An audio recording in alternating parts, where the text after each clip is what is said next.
This episode is brought to you by Netflix. This Monday night, witness the end of an era. John Cena takes center stage for his final appearance ever on Monday Night Raw. One last match, one unforgettable farewell. Come celebrate the legacy of a true WWE legend. Monday Night Raw, November 17th at 8 p.m. Eastern Time, 5 p.m. Pacific Time, only on Netflix. Be there for the moment everyone will be talking about. REI Co-op presents a perfect outdoor moment with the perfect gift. Picture this. You're ripping with your favorite person. Bluebird skies, blower powder, and frankly, you're skiing like legends. So sick. Another lap? Thanks to REI's curation, from lid to sticks, you nailed the gift. No way. How'd you know? Does it get more perfect than that? Give without guessing. Shop in store or visit rei.com.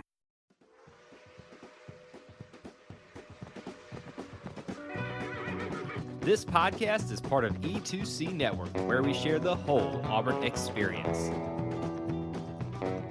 Hello and welcome to War Horses, the only college equestrian podcast that is really struggling with which team should be number one this week. I'm your host, Auburn Elvis. Let's talk about some college equestrian. We had a lot of action this week, so let's take a look at our meet recaps. First up is Baylor at Oklahoma State. Now, in the projections, I thought that Oklahoma State would win this one 14-6. Let's see what really happened. In fences, Oklahoma State won that 4-1. On the flat, Oklahoma State won that 3-1. In horsemanship, Oklahoma State won that 3-2, and in reining, Oklahoma State won that 3-2. That made the final score Oklahoma State 13, Baylor 6. So that was actually really close to what we predicted. Predicted 14-6, ended up 13-6. So it was going to be a tall ask for Baylor to go on the road and get this win. 6 points is probably a normal amount for a losing team to get in these kind of meets. So the Bears really shouldn't be too broken up by this. For Oklahoma State, this was nice to remain unbeaten at home. They stay in the lead for the Big 12 race with this one. Next meet to look at, Sweetbriar at Lynchburg. In the predictions last week, I thought this was going to be Lynchburg 6, Sweetbriar 4. Let's see what really happened. In fences, Lynchburg won that 3-2. On the flat, Lynchburg won that 4-1. That made the final score Lynchburg 7, Sweetbriar 3. So, kind of what we expected. Lynchburg did a little bit better. It's winning on the road is hard, so Sweetbriar did well just to get those 3 points, and Lynchburg is so strong, nobody's going to beat them at home. So, there you go. UT Martin versus UC Davis. In last week's predictions, I thought this was going to be UT Martin 12, UC Davis 6. Let's see what really happened. In fences, UC Davis won this 2-1. On the flat, UC Davis won that 3-1. In horsemanship, UC Davis won 3-0. And in reining, UC Davis and UT Martin, they tied 2-2. That made the final score UC Davis 10, UT Martin 4. Okay, big swing here. This was the reverse of what the stats thought was going to happen. This was a great neutral site win for the Aggies. UT Martin is probably the closest competition in the ECAC race for them. So beating them at a neutral site speaks very well of UC Davis. For the Skyhawks, this loss is kind of tough. This was a neutral site, like I just said, and it actually takes the place of a home meet that they would have had against UC Davis. Now, in the spring, they're going to ride again, but that will be at Davis. So this was probably UT Martin's best chance to kind of stay abreast of the Aggies in the conference standings. And now, they're kind of on a road to maybe finish second in the regular season because of this loss. So it's kind of tough for them. Okay, UC Davis had to turn right around and ride against the host team, Delaware State. In the projections, I thought this was going to be a 10-10 draw with the home team, Delaware State, winning in a tiebreaker. Let's see what really happened. In fences, UC Davis won that 4-1. On the flat, UC Davis won that 4-1. In horsemanship, they tied 2-2, and in reining, Delaware State won that one 4-1. That made the final score UC Davis 11, Delaware State 8.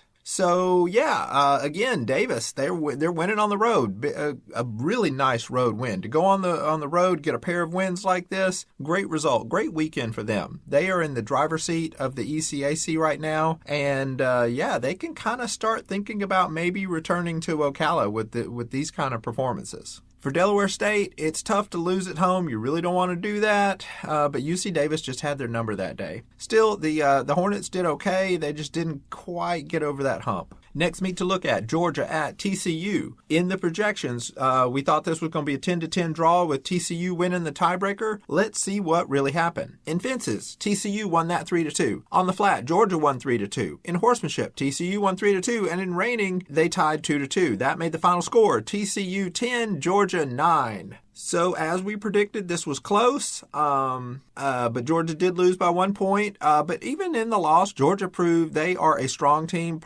maybe the strongest team in the nation. We don't know yet. I mean, Auburn is good and Georgia is good, so we'll see. Yeah, I mean, to only lose by 1 at TCU is really good. For TCU, this was a good win. I mean, they had just lost at home to Auburn, so they rebounded here. They eked out a win against a very good Georgia team, so this was a nice feather in their cap. Now, the very next day, Georgia had to go over to Texas A&M. Let's see how that went. Well, first in the projections, I thought this was going to be Georgia 11, Texas A&M 8. Let's see what really happened. In fences, Texas A&M won that 4-1. On the flat, Georgia won 3-1. In horsemanship, Georgia won 4-1, and in reining, Texas A&M won 3-2. Add all that up, and that made the final score Georgia 10, Texas A&M 9. So very close to what was projected.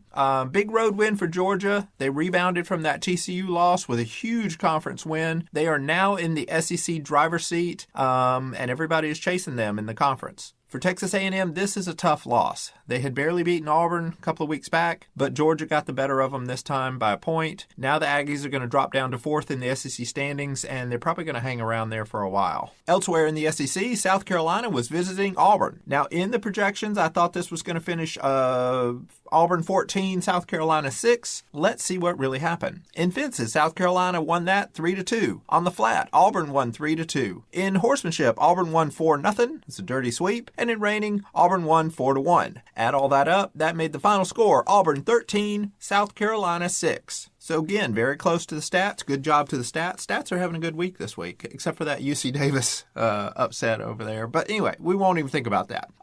Nice home win for Auburn. They continue to be strong at home, and they took control early in this one, and they didn't let up. For the Gamecocks, they look pretty good here too, especially in fences where they got the majority. And doing that against Auburn at home, that is a feat in and of itself. So yeah, good job Gamecocks. They're done for the fall season with this meet, so now they go into the winter break. UT Martin at Delaware State. The projection in this one was UT Martin 11, Delaware State 7. Let's see what really happened. In fences, Delaware State won this 3-2. In flat, Delaware State won 3-1. In horsemanship, Delaware State won 4-0 with the dirty sweep. And in reining, Delaware State won 3-2. That made the final score Delaware State 12, UT Martin 6. All right, so this was kind of a reverse again of the projected stats. Boy, man, UT Martin just did not do well compared to the stats this weekend. Another tough loss. It's tough to beat the home team. But, you know, they were competitive. It's just they didn't do quite as well as they had hoped. For Delaware State, this was a nice home win. The Hornets are now neck and neck with UT Martin in the conference standings, so we'll have to keep an eye on that.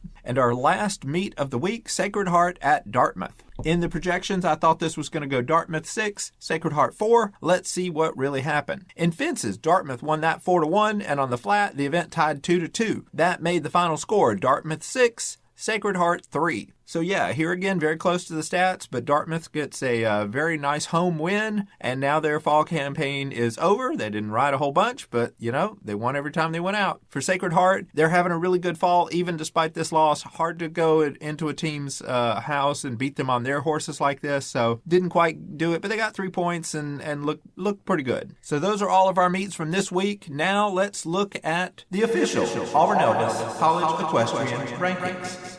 So one thing I want to reiterate to you is you really don't want to lose at home, okay? Teams that lose at home with all the advantages that they have, that's an indication that something really needs to get fixed, okay? So if you are a team that does not lose at home, that shows that you are doing everything okay. So in my rankings, I give a good amount of deference to teams that can go get those wins on the road, and I also who do not lose at home, okay? And so far this season, there are only 3 teams that fit both of those categories. Okay, and we have one more team that hasn't won on the road, but they haven't lost at home, and they're right behind this first group. So here we go. We're going to do dual discipline teams first. Number 1 is Auburn,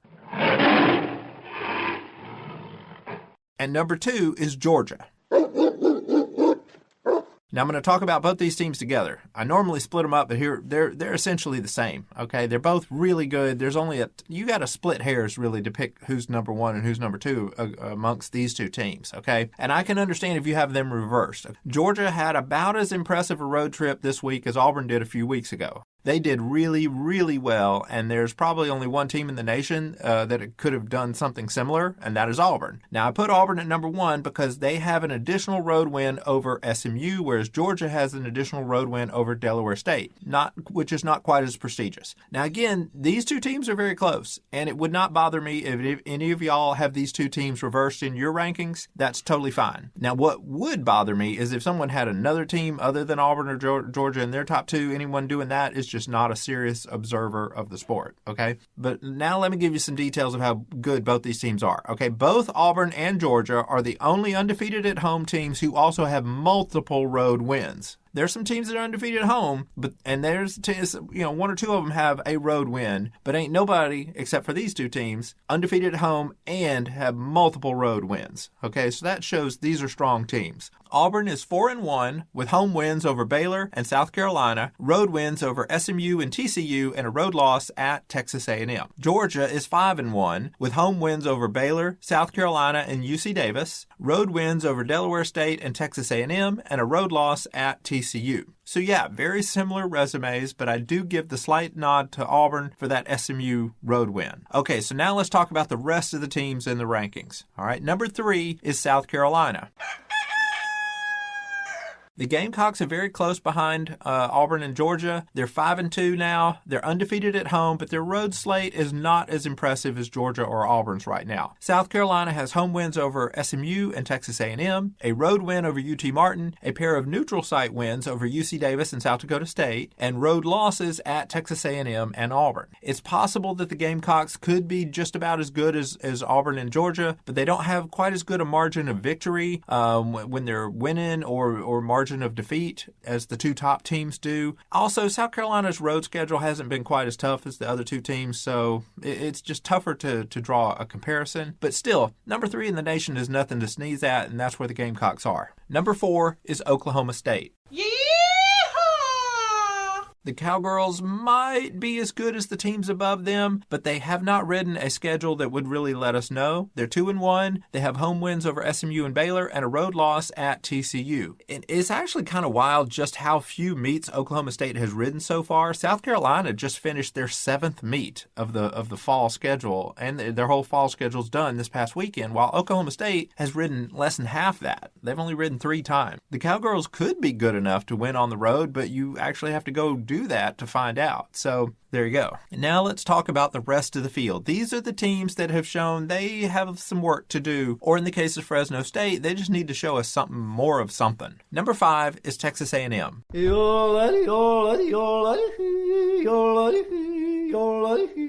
The Aggies gave up a big home loss to Georgia this week, and that hurts their rankings. Still, they are 5-2 with home wins over Auburn and Fresno State, a road win over UC Davis, and a road loss at South Carolina, and a home loss against Georgia. That Georgia loss is probably going to end up determining the SEC standings in March. The other 3 SEC teams all look good enough to defend their home turf. For the Aggies to lose at home like this is going to be hard for them to overcome. As things stand, Georgia looks to be the favorite to finish the season first in the SEC, and then probably Auburn, and then South Carolina, and then Texas A&M. But again, we'll have to wait and see how all that pans out. Number 6 is TCU. The Horned Frogs got a big home win over Georgia this past week. They bring their record up to 3-3. They have home wins over Oklahoma State, Baylor, and Georgia. They have road losses to UC Davis and Fresno State, and a home loss to Auburn. The Frogs had to replace a lot of starters from last year. As a result, we're seeing them get some inconsistent performances right now from week to week. We're going to see how their spring goes. Maybe things will level out for them, but for right now, they're still in the thick of the Big 12 race, and that's pretty good. Number 7 is Fresno State. The Bulldogs are 2-2 with home wins over South Dakota State and TCU and road losses at Baylor and Texas A&M. They should be ranked higher since they don't have a home loss, but a lot of that might be that they just hadn't ridden enough good teams at home. So we'll keep an eye on the Bulldogs and see if they do something impressive enough to warrant climbing up the rankings. Number 8 is SMU.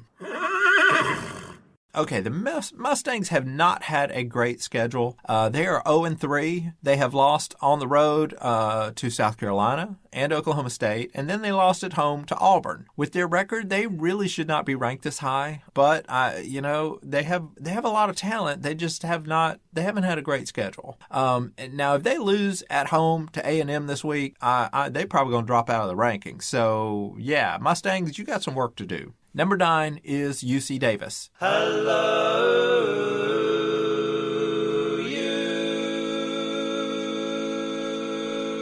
Georgia and Auburn probably had the best results this weekend, but UC Davis was not that far behind. Defeating Delaware State and UT Martin has given the Aggies a fall sweep of their ECAC foes, not counting Minnesota Crookston, who they won't ride against in the fall. But Davis's record is now 4-3. They have home wins over South Dakota State, TCU, road wins over Delaware State, and neutral site win over UT Martin, road losses to South Carolina and Georgia, and a home loss to Texas A&M. If the Aggies can run the table, they could be in a position to return to Ocala, but that is still a ways away. And our number 10 team is Baylor.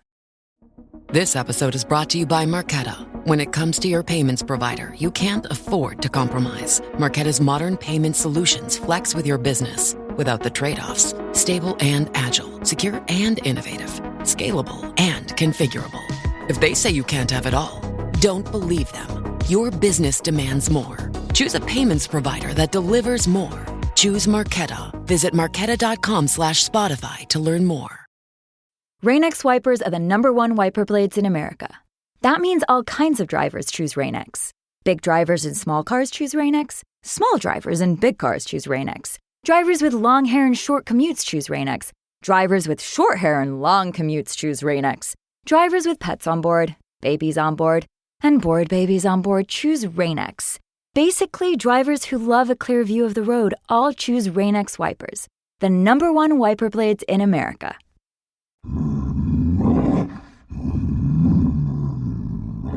The Bears are 1-4 with a home win over Fresno State and road losses at Georgia, Auburn, TCU, and Oklahoma State. Baylor is another team that doesn't have a home loss, so I should have them ranked above SMU, but man, I tell you what, if SMU loses this week, then I'm definitely going to move them below Baylor, but for right now, Baylor is number 10. Sorry, Bears. All right, now let's go to the single discipline rankings. Similar to the dual discipline rankings, these rankings can be broken up into groups as well. The first group is the undefeated group. There are only 2 teams in this group, and they only have one road meet among the 2 of them, which is part of why they are undefeated. But hey, undefeated is still undefeated, so here you go. Number 1 is Lynchburg. The Hornets are 5-0. They took care of Sweetbriar at home, and they remain the team to beat this season. Somebody even messaged me this weekend, oh, look at Lynchburg. And I'm like, yeah, I don't think there's a single discipline team in the country that could beat Lynchburg at home. So, yeah. Number 2 is Dartmouth.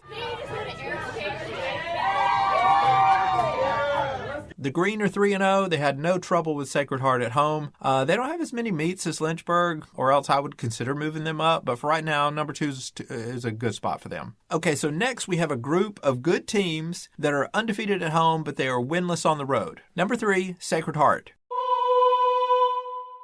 They're 2-0. The Pioneers picked up a loss in their first road trip. We're going to see how good they look once they get a few more meets in the books. But for now, this is turning out to be Sacred Heart's best season yet so far. Number 4 is Sweetbriar. The Vixens dropped another meet on the road. They're 1-3 now. I don't think they've ever started 1-3. In fact, I think they have never had 3 regular season losses to single discipline teams before in their history. So this is uncharted territory for them, and yeah, we'll see what happens. Number 5 is College of Charleston. The Cougars are 2-3 and kind of similar to Sweetbriar, except that they have one more home meet right now than the Vixens have had. Number 6 is Bridgewater. The Eagles are having a great season. They're 2-1, but I do have them below Sweetbriar and Charleston because basically they got the Vixens at home, and that's how they won, and it was a tiebreaker, so it was still a win, so they're good, but right now I just don't think they're better than Sweetbriar. I think they're in the same group, so yeah, you're number 6. Sorry, that's where you are. Number 7 is Swanee. The Tigers are 1-2. Now, I think I said last week they were 0-3, but they did start off the season with a single discipline win over Minnesota Crookston, and then they have 2 losses. So sorry about that last week. They have not ridden much. They lost at home to Lynchburg. That's kind of keeping them down right now until they get more meets in the book. So next we have a group of teams that are currently winless. Each of these teams has shown the ability to go get some points, but they just don't seem to have quite enough riders who can consistently get points. So here are these teams. Number 8 is Berry College. The Vikings are 0-2. Their losses are to Auburn and Charleston, and they're about to visit Swanee, so we'll see if they can maybe get into the win column there. And number 9 is Centenary University. It's a twister! It's a twister! The Cyclones are 0-6, but they have ridden against just about everyone. They have gone to Sweetbriar, Lynchburg, Bridgewater, Georgia, Delaware State, Sacred Heart, and Dartmouth. Centenary is basically the measuring stick by which all single-discipline teams are measured, so hats off to them for being willing to schedule anybody. Well, we are winding down the fall portion of the season. We only have about 4 meets this week, so let's take a look at some meet previews. The first meet is Texas A&M at SMU. When I run the numbers, the stats tell me that in fences, SMU should win that 3-2. On the flat, SMU should win 3-2. In horsemanship, SMU should win 3-2. And in reining, Texas A&M should win that one 3-2. That would make a final score of SMU 11, Texas A&M 9. So we'll see if that happens. Looking ahead to Friday, we have Swanee at Sweetbriar. Okay, so this is a chance for the Vixens to get another win. The projections expect Sweetbriar to win fences 3-2 and for Sweetbriar to win the flat 4-1. If that happens, the final score would be Sweetbriar 7, Swanee 3. We have another meet on Friday, SMU at Baylor. In fences, SMU is expected to win 3-2. On the flat, SMU is expected to win 3-2. In horsemanship, Baylor is expected to win 3-2. And in reining, Baylor is expected to win 3-2. That would make the final score 10-10. And typically I give the tiebreaker nod to the home team, but this time I'm going to be different. I'm sorry, I'm going with equitation over feelings, and I'm going to say that SMU wins the tiebreaker 10-10. And our last meet of the week to look at, Swanee at Lynchburg. The stats say that Lynchburg would win fences 3-2 and that Lynchburg would win the flat 4-1. That would make the final score Lynchburg 7, Swanee 3. So yeah, again, Lynchburg is tough at home. They're only riding at home most of the time right now, and they're getting it done. Although I think they did beat Swanee at Swanee. So yeah, I mean, they're tough no matter where they are. So yeah, the stats like Lynchburg at home.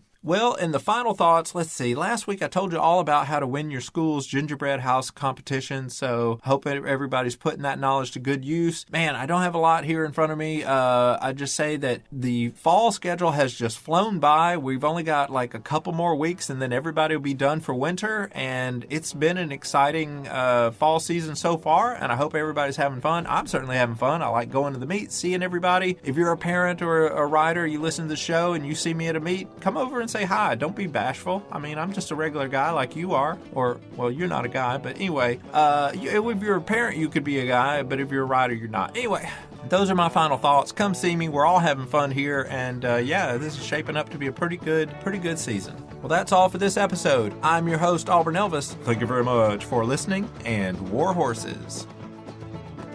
Thank you for tuning in to today's episode on the E2C Network. On your way out, I want to remind you to stop by e2cnetwork.com. It's your one-stop shop for all our content across our podcast, YouTube channel, and much more. To stay up to date with us, make sure you're following social media accounts such as Facebook, Twitter, and Instagram. While our content here may always be Auburn sports heavy, if it's orange and blue, it's what we do. War Eagle.